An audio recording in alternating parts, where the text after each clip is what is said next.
Okay, welcome back to day 3. This is day 3 of the Marketing Dojo. I think we should do a dojo thing.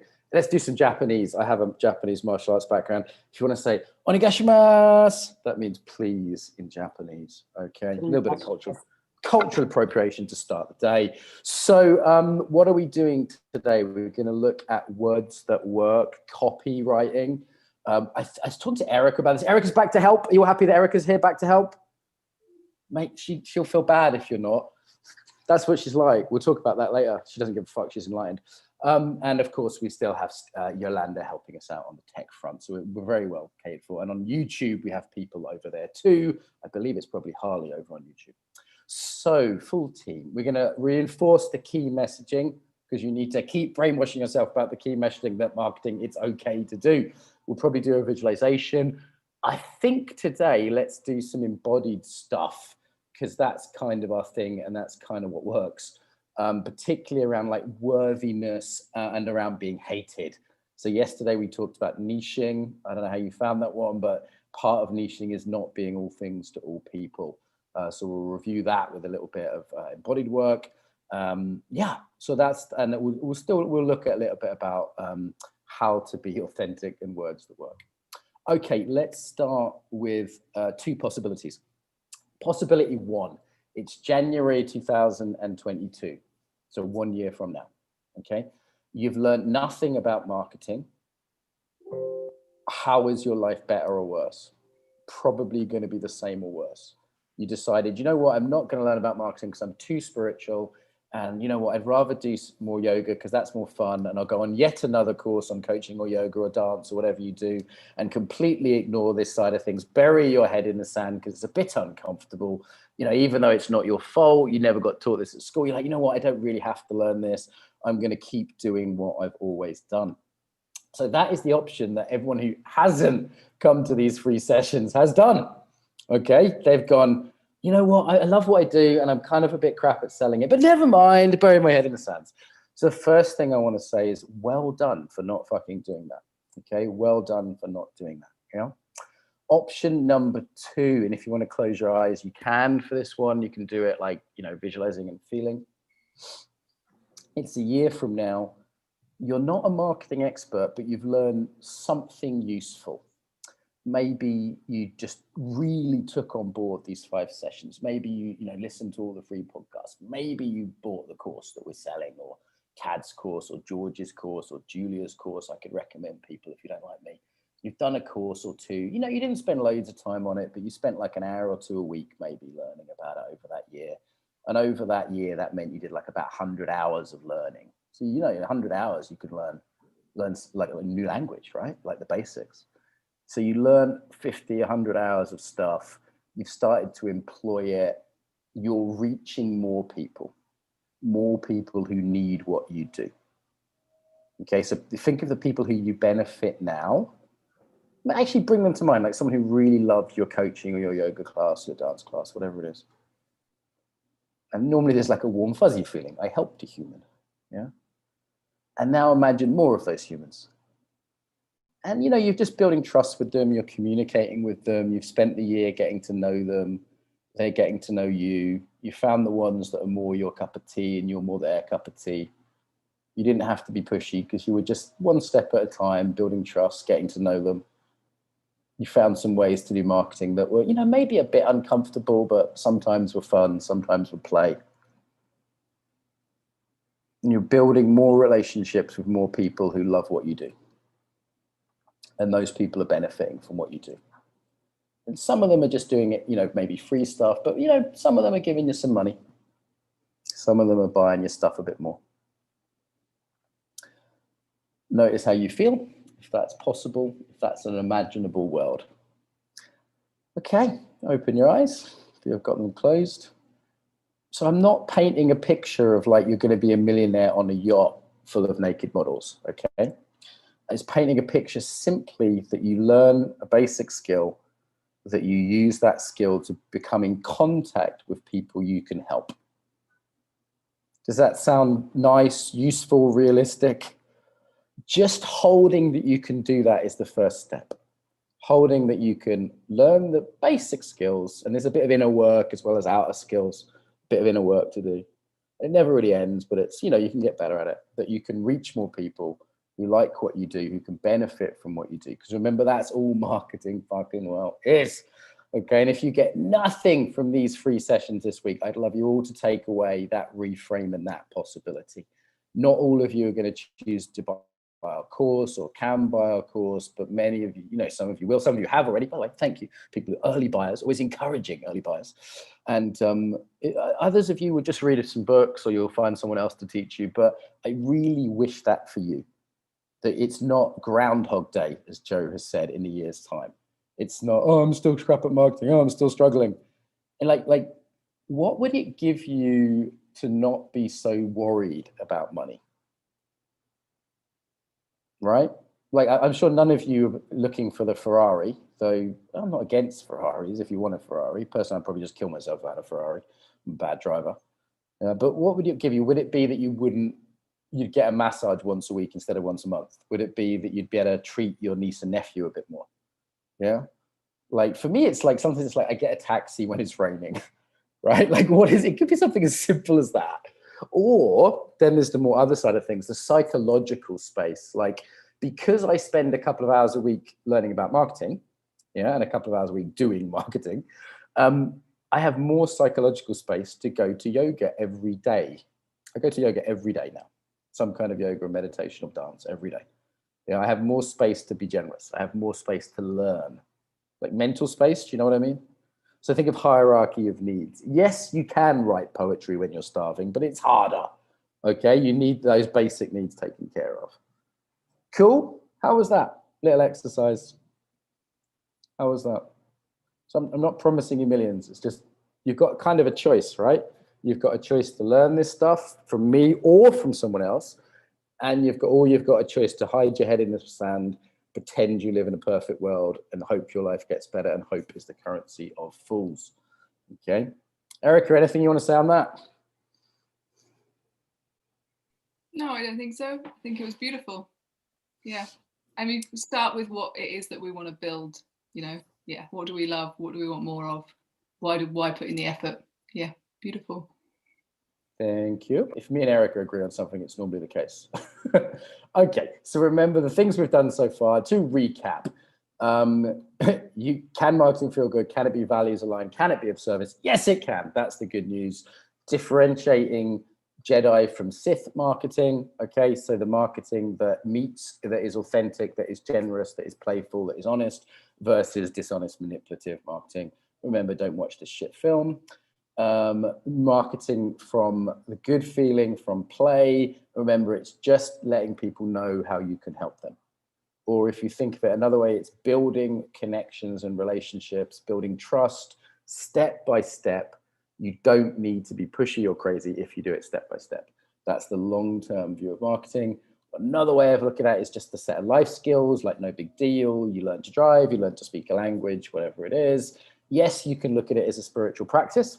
We'll go a little bit more into why it's a spiritual practice today. You can look at it as creativity, as an empathic practice.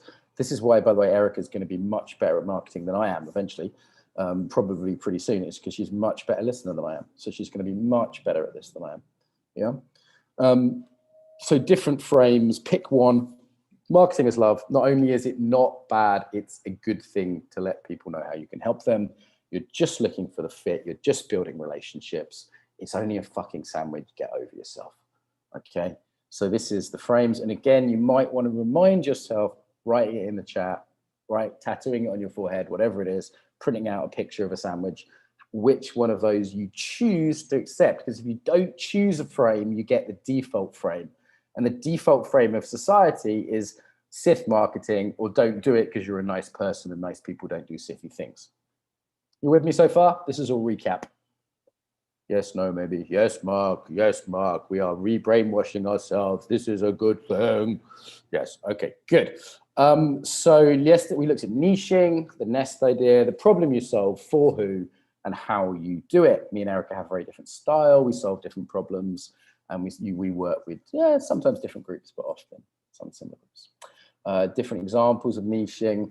I gave one example of the Embodied Yoga Principles website. So it's yoga for people who hate Instagram.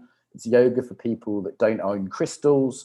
Okay, it's yoga for people who want to go deep in their asana practice, who aren't interested in fitness yoga. So notice we're excluding people. Not to say they can't come, but if you're a handstand bunny who just likes super fitness yoga, you're not going to get on well in Embodied Yoga Principles. It's not a good fit for you, right? If you're a yogi who's super new aged, wears nothing but tie-dye, you know, is super vegan, blah, blah, blah, you're probably not going to get on with it. Yeah. So we actually say there's 4 kinds of wankers we don't want in Embodied Yoga Principles. Okay. And when Vidyadasa interviews people, his job in the nicest possible way is to figure out if they're a new age wanker, a politically correct wanker, a fascist yoga wanker. They're like old school Iyengar people. Or what's the other one? A woke wanker. There's 4 kinds of wankers we deliberately turn away from our courses for their benefit and ours. Okay. For their benefit and ours. Now, this, yeah, we're not saying if you want sport or crystal, you're not allowed to come, but we are saying that if you're like super new age, super superstitious, you're just not going to get on well. Yeah. What would be a warning sign for you, Erica, if someone was turning up to a, you know, like, hey, I want to book you for coaching for women who are too nice? What would be your warning sign? Yeah, similar. I would say not too new age, so not too into chakras and crystals. I'm quite pragmatic and scientific, as well as kind of soulful and poetic. So someone that on the other extreme end as well, who is very kind of just wanting the facts, the science, that it's like you're going to miss a huge amount of my worth and my offer if they're not open to that more soulful working. I'm getting quite into chakras, but don't tell anyone. I bet you are. Don't tell anyone. Okay, so there's nothing wrong with the fact that you're into chakras or whatever. It's just that it's different audiences, different groups. Part of it is implicit. It's the hairdresser that shuts up. It's the flavor, the feeling. Like, do you get, like, I'm a safe space for some people. I know that might sound strange. People have trust with me because they go, finally, I can fucking swear and talk about getting laid last night, right? Like, finally a place where I can be myself.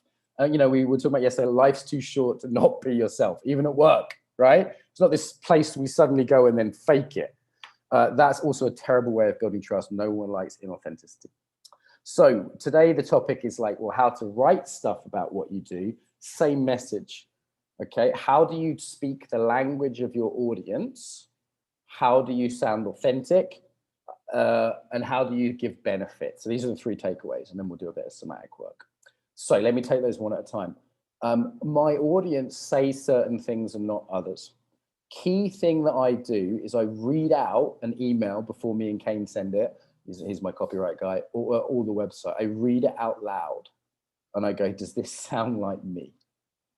Like, I challenge you to do that after this call. Get your website, go there and read it out loud. If you feel like a dick, it's not authentic.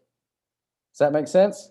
Like, would you speak that way if you were down the pub or in Starbucks or wherever you hang out? Okay, so if your website is full of like jargon or weird terms, like, just be normal. That's the key thing. The other one is words that your audience uses. So I spoke to this coach yesterday. I had a chemistry call. I was maybe going to get some coaching from him. And he used all these Silicon Valley tech terms. He was talking about a VP and then this and that. I was going, I have no idea what the fuck you're talking about.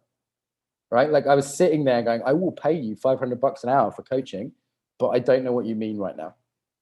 Right? He's in his little world in Silicon Valley and didn't realize that that world is not my language. Like, can people give me some examples of things your audience would say? Like, what's the typical language they use? Do they wake up in the morning and say, you know, I need a embodied transformational process today? Probably not. Yeah? They probably wake up going, oh, I'm stressed. How do I get less stressed? Struggling with anxiety. I feel exhausted. Okay, great. Really normal, down to earth language. I feel exhausted. Yeah, shall we take the dogs for a walk? Okay, so remember, marketing has to solve a problem. So, shall we take the dogs for a walk isn't a problem, unless it's, I don't have time to walk the dogs. Where do we walk the dogs? You know, something like that. There's a service called walkmydoggy.com where you can borrow someone's dog who's too busy to walk their own dog. Okay. I don't know how to help my kid. Okay, great. So what is the way the parent talks about the kid and the problems they have? Because remember, you're speaking to those problems or their hope for a better life. That's the key thing. So when I say to you guys, like, let's use this as an example, boop, meta, who here loves what they do but is shit at selling it? Yeah, like many of you would be like, yeah, that's how I think about it. I wouldn't say, who here is has found their life purpose, is passionate about it, but has yet to learn marketing skills. It's just so much better to say, that's probably the same thing, right? But it's so much better to say, who here loves what they do but isn't very good at selling it. But that's really simple, down to earth language. Make sense? Yeah. Now, of course, if you're talking to people that speak a jargon, that's fine if that's your niche. Okay, like Erica can talk about Brene Brown because pretty much all your students would know who Brene Brown is. Make sense? Whereas if I'm talking to a corporate group, they might not. Cool. The other thing here is benefits, okay? So can I have someone unmute themselves and tell me what you do? I'm going to brutally coach you, so just be prepared for that. Hello, I'm happy to unmute myself. Hello, what's your name? My name's Chrissy. Hello, Chrissy. What do you do? So I'm an education mentor. Oh, I don't care. Okay. Okay. So what do you do in terms of how it can help me or people I care about? Well, I don't think I could help you that much because you don't have kids, as far as I'm aware. I have a niece who I adore, and I'm willing to. Okay, I've already paid thousands of pounds to help her. Okay. So I am your client group. Is your niece dyslexic, dyspraxic, any kind She's of? She's ADHD as a motherfucker. She's like me but small. Okay, right. Well, I can definitely help you and your niece then. I still haven't heard how. How? So I support children. I don't care about you. Take the word "I" out. Okay. Tell me about my niece. Okay, your niece might be struggling at school. She might be struggling. Yes, she hates school. She's in an education system where she's being told to sit down, put her hand up, do your tie up, shut up, and her thoughts are like, pause. This is great. She's now talking about what I care about, which in this case is not me but my niece, but it's the same thing. I'm still the customer. Yeah. And she's now using examples that I can. My niece has literally said, I fucking hate wearing my school uniform. I fucking hate sitting still at school. Okay, yes, she swears we're Irish. Okay, so she's literally given me this exact example. So this is mwah. She has my attention now. So how can you help? What's the benefit? I can mentor her. I don't care about what you can do. How is that going to help her? How's it going to help her? It's going to give her someone to talk to who's not home, who's not school, who gets how does it help her? To her. It's going to make her feel more confident. It's going to give her strategies to help with learning. Blah, blah, blah. You lost me at strategies. It's not a war game. Learning strategies. I mean, how's she going to learn? How does she learn? Learning strategies? I don't speak that way. Confidence was good. Is she going to be happier? Yes. I want my niece to be happy. Well, she's going to be happier. She has a friend. Somebody who gets her, who isn't home, who isn't school, who isn't giving her this, who isn't giving her that. Is it going to take the pressure off my sister? Yes. Because it's going to help. Going to be happier. Yes, because your niece is at the top of a triangle, your sister's at the bottom side, and school's at the other side. Wow, triangles! You lost me. I'm giving you a visual. I'm giving you a visual. If the three links are strong, then the rocket goes up. If the three links are weak, it goes down. Okay, so you sort of didn't quite. You lost me with the metaphor there. But the key thing here, by the way, can we give her a round of applause? Because that was some brutal 2-minute coaching. Well done, you did get there. That was actually a pretty good, thank you. Good example, okay? So it's the client, in this case, it's me buying for someone else. I'm still the client, okay? What do I benefit? And she has to be empathic to tune into what I care about. What I care about, anyone get it? I want my niece to be happy, and I quite like my sister to be happy too. That's what I care about. So if she's speaking directly to the benefits to that, that's way better than telling me about mentoring and triangles and rockets. It's like, tell me how my niece will be happier. I love that she used an example about like sitting still at school, because that was the language that she speaks. It was the right kind of things. Yeah. So everyone get how that would apply to yoga and everything else? Like, why should I come to your yoga class? Because I don't care. Get the word I out of it. What do you benefit from this? Okay, so again, if you take nothing from today, when you're writing your website or your flyer or your Facebook event, what are the benefits? Erica, what are the benefits of people doing a course with you? Don't let me down. Don't fuck this up. Make it good. They care less about what other people think of them, and if they fuck up, they're okay with it. They feel nice because yeah, great. What else? They can say no to things that they don't want anymore instead of always saying yes. They can ask for what they need rather than going with the flow and being resentful. Right. Give me a paint a picture for me. Give me an example that you might say to a client about asking for what you need or saying no. Paint a picture. I don't know, something really simple like, are you sick of always watching the films that your partner wants to watch on a Saturday night? Boom. Almost any woman that's too nice has had that experience.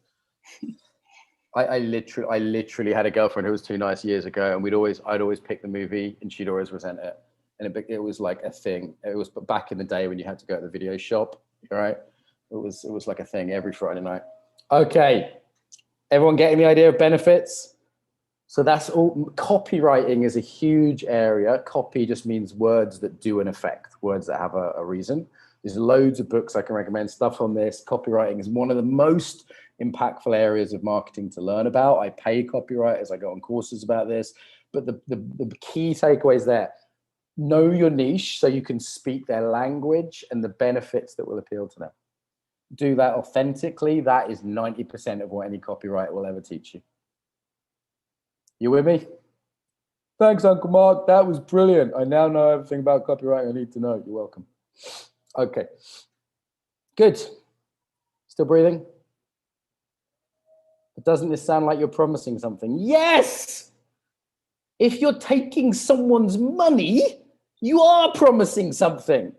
You're saying, listen, I can't 100% guarantee a result, but I know with integrity, because I've coached 100 people, that if you do this course on ethical marketing, you will shift your mindset, you will want to do marketing, you will get better at marketing, and ultimately in the long term, you will make more money. Yes, that's a promise. Like literally in our course, if in a year's time, you haven't done that, you get your money back. Now, why am I saying that? It's not a con. I'm saying that because in a year's time, if you've watched all the videos and done the course and put it into, made some effort for yourself on it, you will have got better. Your business will be better. Like you'd be a fucking idiot for you not to have done that. Like it's like to get the £500 back, that's what, like a 5 or 10% improvement in your business. Like I've seen that happen so many times for people that it would be ridiculous for me not to promise that. Now, shit happens. It's, I can't 100% promise it, but like for me, it's just an obvious investment. I'm sorry if I sound like a bit ranty about this, but for me, it's like utterly stupid why people don't, again, it might not be my course. It might be George's course, Tad's course. I'm recommending other courses too, so you've got options, but do one of them for fuck's sake. Like invest £500 so you can make 5,000. Like if there was a stock which was 90% guaranteed to times 10, you would buy it, right? Like I'm looking at Bitcoin or whatever going, well, if it doubles, that would be amazing. And there's maybe, 60% chance it doubles in income. That would be great. Like this is way better than that. You could actually control it because it's your business. Like you've got a much better degree of, like I talked to my investments guy. He said, what should I invest in? Houses, stocks, Bitcoin. He said 90% of your energy should be investing in your own business. Like that's where I get the most bang for my buck. That's what I can't control the Bitcoin price. Yeah. Okay. I hope I'm not like too ranty about this. By the way, this is one of my slides, right? I've talked about authenticity. You don't have to be Gary Vaynerchuk or Mark Walsh. You can be Erica, but you do have to do that. Okay. You do have to sell from your heart. You do need to come from a place of passion and belief in what you do. If you don't believe in what you do, you shouldn't be selling it. Go work in a widget factory and make more money. So I would say Erica and I both sell from our heart. I'm just louder doing it.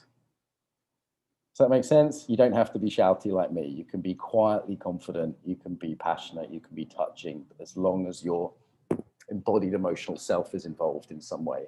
It's not just like, hello, I think you should buy my ethical marketing course because these are the benefits logically that you should buy. Fuck that. Cool. What are you learning? Excellent film records. You're welcome, Lucy. See, my people like alien films that involve a bit of like splatter, except for Erica. Good.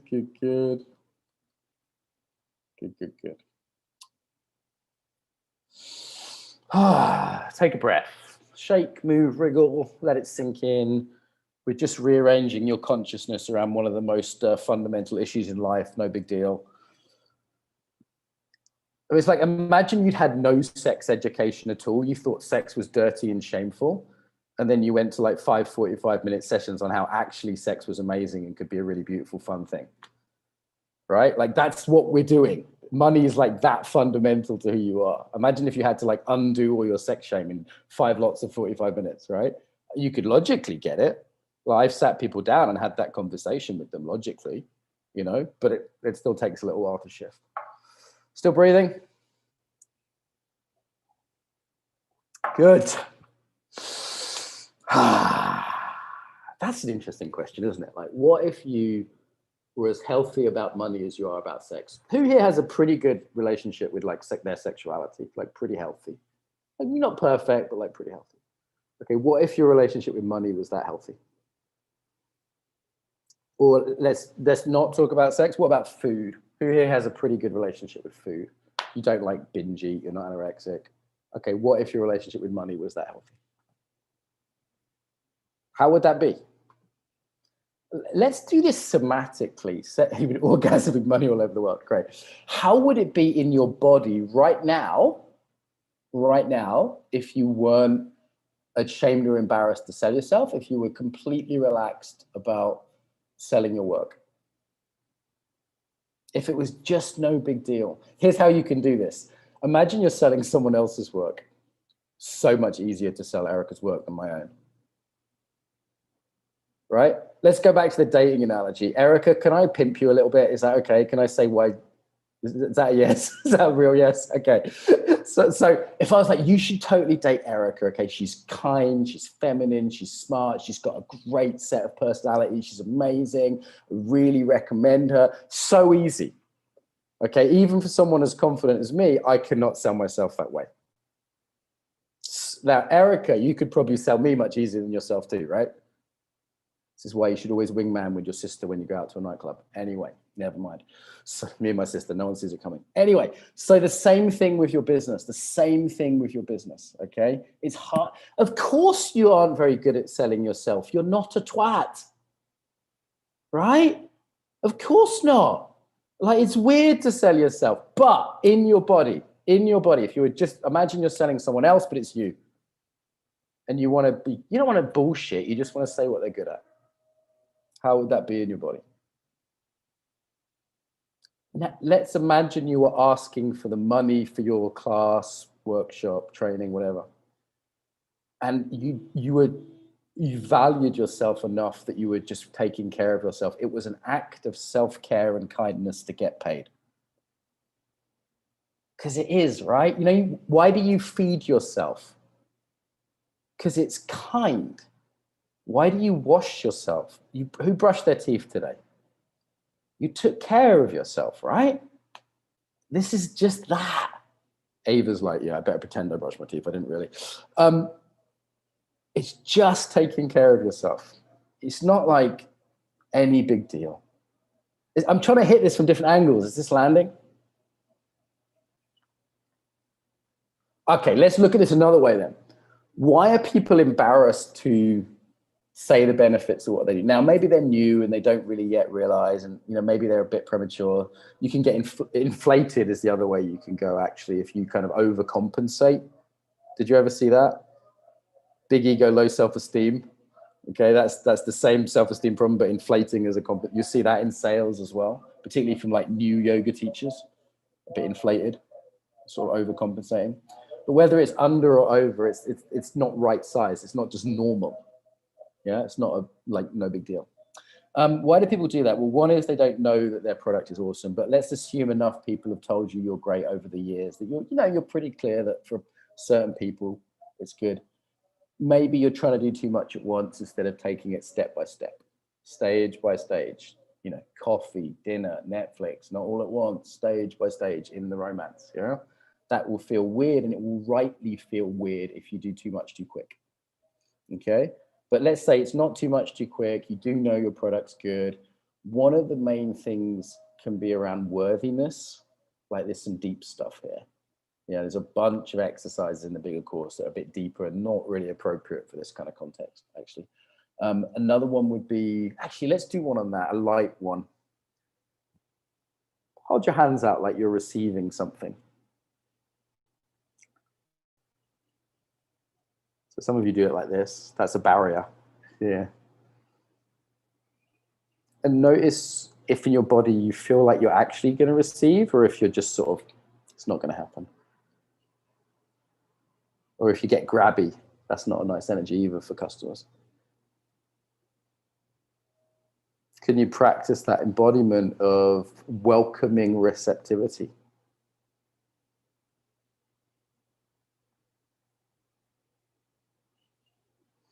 Okay, coming out of that. Who did that feel natural to, like familiar, comfortable, easy? And who maybe needs to practice that a little bit? Okay, so the thing about embodiment is really simple, is that the answer to everything is practice. Nothing is fixed, nothing is forever. We're all fucked up, but we don't have to stay that way. Yeah, you can do this at different levels of subtlety too.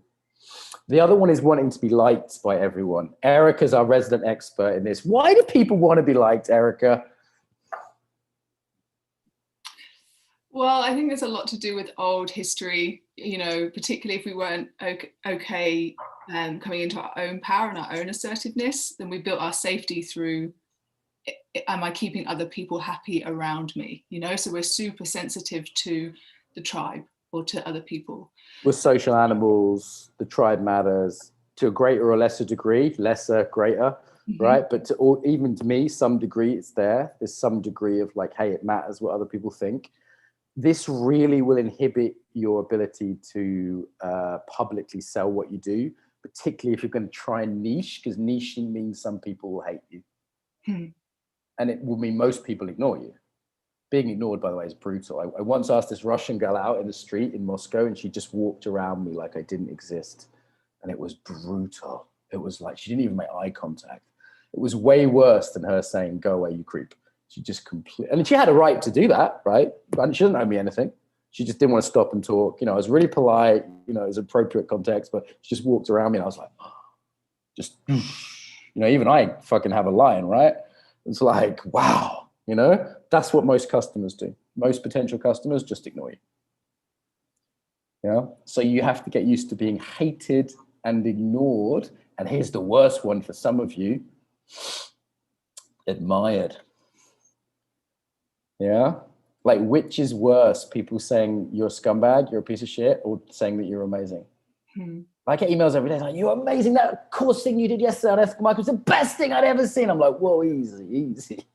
You know, because we intuitively know that's kind of odd, and it can turn on you as well. Yeah. So let's imagine you walk into rooms. Do last visualization, then we'll wrap up. Last visualization. You're selling your product, right? You're putting it out there. You're putting up a Facebook event. You're, I don't know, making a Facebook ad. You're telling your friends at networking thing, whatever. You're offering your thing to the world. Yeah.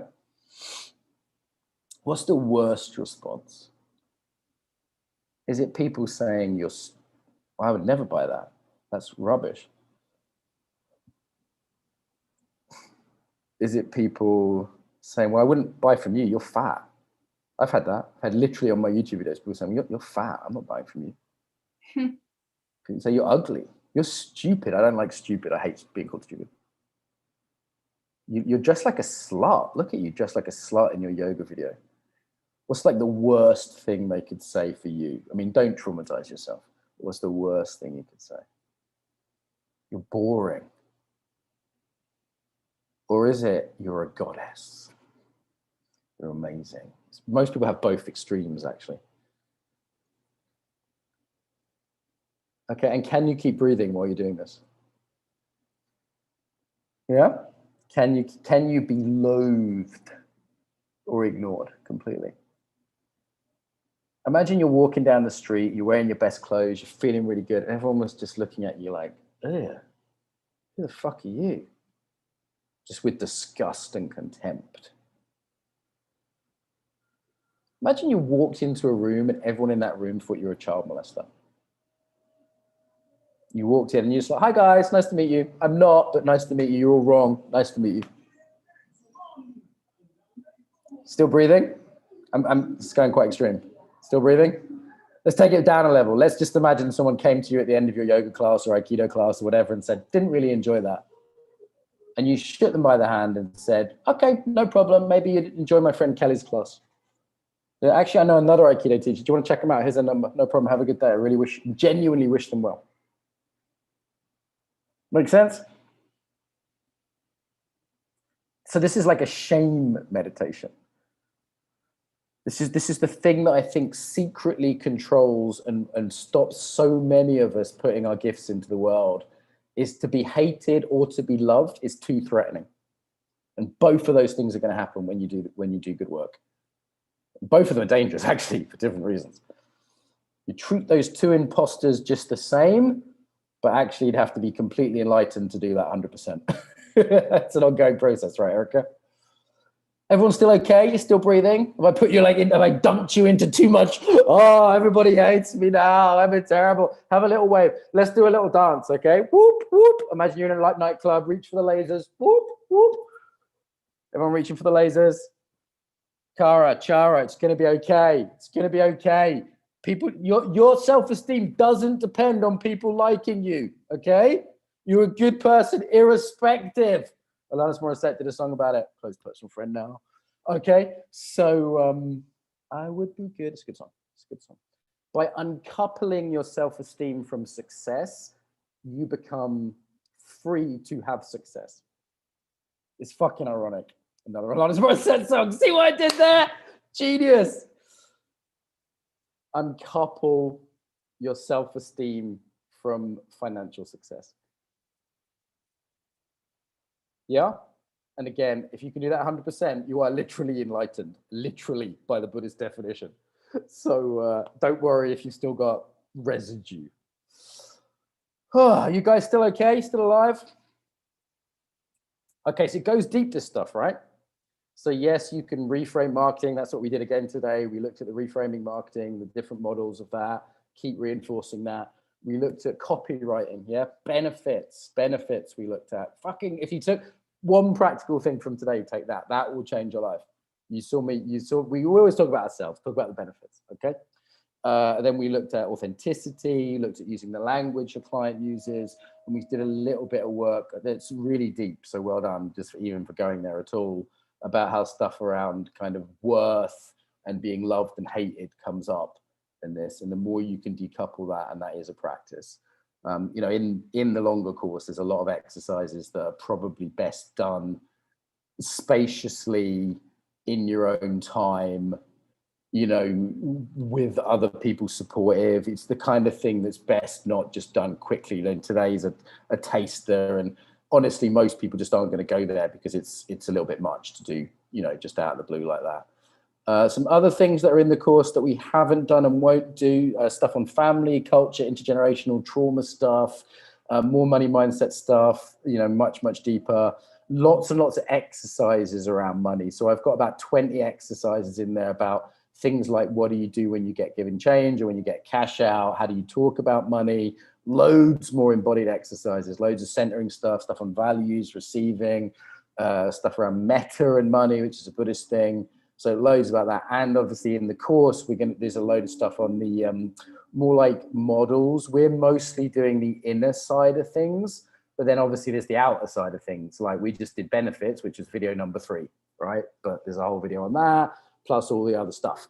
The other thing, if you get this course today or tomorrow, i.e. before everybody else will get it, I'm doing an extra private group. So I'm doing an extra private group so you can ask questions, and that is going to be this time next week.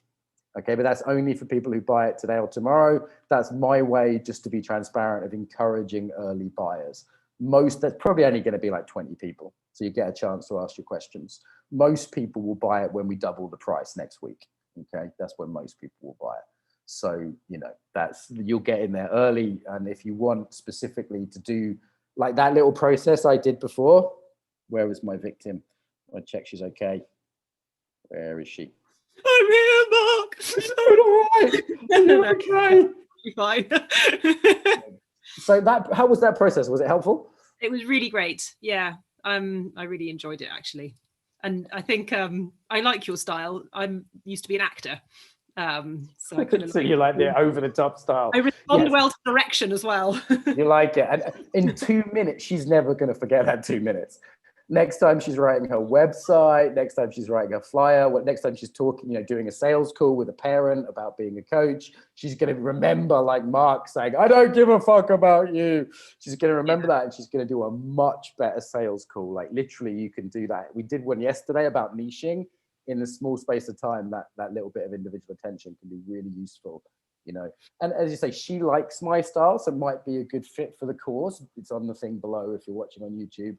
If you don't like my style, as I said, George Cow, Tad Hargrave, Julia Chanteray, there are people with other styles out there. I genuinely would love you to do something to grow your marketing skill this year. I would really like you to have that this year, even if it's not from me. I think it's just a cool thing generally. But of course, our course is below 50% at the moment, and the free extra little group is there as well. And that is the offer that is today and tomorrow only, is the extra little group. And I think it will be quite a small group, because honestly, most people buy when they absolutely have to at the last minute when the price is about to go up. So we wanted to put a little bit of a sweetener in to encourage people to buy now. A bunch of people have bought already. If you're one of those people, do say in the chat why you bought, because I know a bunch of people have bought already. And people watching on YouTube, if you buy, you immediately get access to this group as well. So you can join us today and tomorrow. Tomorrow I'm looking at social media. Oh my God, a double-edged sword. It's like licking honey off a razor blade. A lot of my success has come from social media, so I can definitely help you with that tomorrow. There's some real pros and cons to it. We might do some more embodied stuff if you do that. Yes, Erica's a student of mine, and she's rapidly becoming a colleague because we're a good double team. Anything you want to say to finish, Erica? No, I think just even though I've studied this with you for a couple of years, just quick update is making me realize more and more how doing the marketing work will change your life, and not just because you'll earn more money. It's all about self-worth, taking up your space, being seen. These are all key skills for people with big hearts, and the world needs people with big hearts showing up like that. Yeah. So I feel more and more passionate about it myself. So yeah. So what I heard you said is it will also improve your sex life. Is that true? Exactly, it will. It definitely. No, as I get more successful, my sex gets better. Write that on the website. Write that on the website. Add that to the list of benefits, and you'll get laid more. Okay, or laid better. So good. I'm already seeing the letters of complaint from people who will never be my customers and that will immediately be deleted by Yolanda. So never mind. Any final question? We've got 1 minute. Final question. Let's just squeeze value out of these calls. Oh, we're going to do an extra Q&A, by the way, on Sunday for everyone. Not the private group next week, but on Sunday this time, we're going to do an extra Q&A. So if you don't get a chance to ask a question, you can come to the extra Q&A. Just tell you about it now. We're going to do it as a surprise extra, just because lots of people said, I have questions and I didn't get time.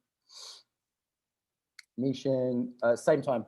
So you'll get an email about it. Did I get the cat? I have no cat yet. Cool. 7 p.m. UK time, Yolanda. Don't be provincial. Come on. Next Wednesday is the private group. Yes, and that's for anyone who's bought up till the end of today. So, suggestions for copyright books. Oh, good copywriting books. I'm trying to think of one off the top of my head. Let me look at the ones on my phone. I read a pretty good one. What was that one I recommended to you, Erica? The really little one. Do you remember what it was called? Oh God, it doesn't ring. Let me come tomorrow. Come tomorrow. I'll come with a couple of copyright books. I've read a couple that are good. Cool. Another thing you just learn about copywriting is subscribe to different people's emails and just notice what you like. Like notice if there's a headline from my email that you thought was cool or whatever. Yeah. Am I coming back to England? Never. I'm going to stay in Mexico eating breakfast burritos in the sun, and you guys can enjoy your weird new little police state. No, I'm gonna stay here for as long as possible and hopefully fly Daria out at some point. She's getting sick of England now, so Fingers crossed. Good. Coming to the States, I was just in Miami. It was awesome. It was like living in a Will Smith video. It was just like rappers buying Armani and people in sports cars and people looking amazing on the beach. It was like, it was completely shallow and rubbish and ridiculous, but it was totally fun for a week. Miami, I recommend it for a week. So Sarah came out to me. We're on time. Okay, the police are coming to get me. Okay, we need to go. So this was really good. Thank you to Yolanda. Thank you to Erica.